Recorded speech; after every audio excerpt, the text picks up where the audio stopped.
মেয়েদের জন্য বিনামূল্যে স্নাতক পর্যন্ত শিক্ষা সম্প্রসারণ করা হয়েছে।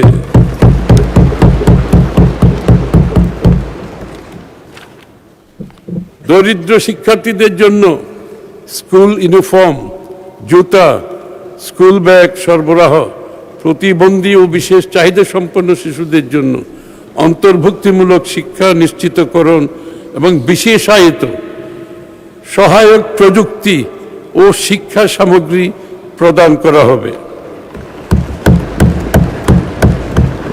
ছাত্র ছাত্রীদের পুষ্টির চাহিদা মেটাতে সুস্বাস্থ্য নিশ্চিতকরণে মিড ডে মিল কর্মসূচি চালু ও পর্যায়ক্রমে সারা দেশে সম্প্রসারণ এবং ছাত্রী ও শিক্ষিকাদের স্যানিটেশন ও হাইজিনকে প্রাধান্য দিয়ে স্বাস্থ্যসেবা নিশ্চিত করা হবে।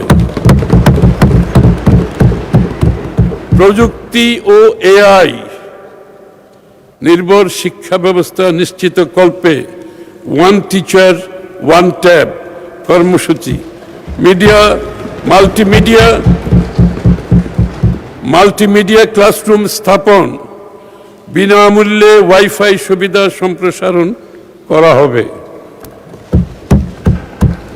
শক্তিশালী ইন্ডাস্ট্রি একাডেমিয়া সংযোগ, অ্যাপ্রেন্টিসশিপ ও ইন্টার্নশিপ সুবিধা এবং স্টার্টআপ চালুকরণের মাধ্যমে উদ্যোক্তা তৈরি করা হবে। আমরা ব্রেইন ড্রেইনকে ব্রেইন সার্কুলেশনে রূপান্তরের লক্ষ্যে কাজ করছি। বিদেশে বসবাসরত বৈশ্বিক জ্ঞান, দক্ষতা, অভিজ্ঞতা সম্পন্ন উচ্চশিক্ষিত বাংলাদেশিদের দেশের শিক্ষা ও গবেষণা ব্যবস্থার সঙ্গে সম্পৃক্ত করার উদ্যোগ গ্রহণ করেছি। সরকার গবেষণা ও উদ্ভাবনে গুরুত্ব প্রদান এবং কার্যকর পৃষ্ঠপোষকতা নিশ্চিত করবে।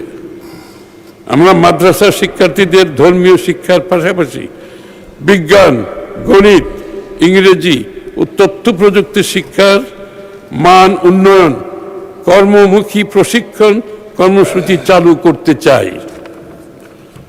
আমরা শিক্ষা খাতে আগামী অর্থবছরে শিক্ষা খাতে বরাদ্দ জিডিপির 2% উন্নীত করে মোট 1,36,606 কোটি টাকা বরাদ্দের প্রস্তাব করছি।